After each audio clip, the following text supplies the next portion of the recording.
Tapos isang pindot. Oh.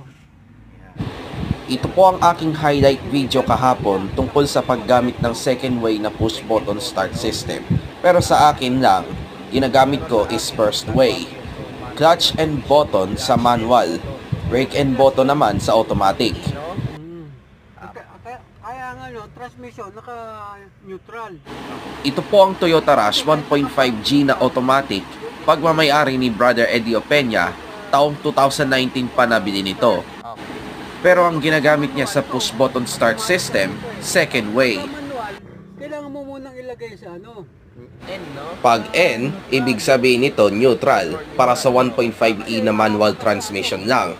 Pero sa P naman, ibig sabihin nito park para sa 1.5G, GRS at E variant na automatic transmission.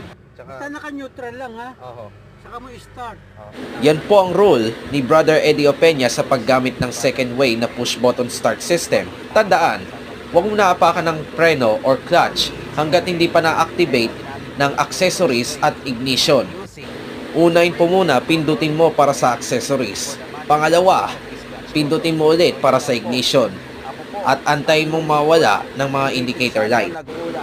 Pangatlo, pag nawala ng mga indicator light, pwede mo nang apakan ng preno or clutch. Pindutin mo ng tuluyan, andar na tsak talaga yan. Yun lang po, ako po inyong lingkod, MJ Feliciano, nag-uulat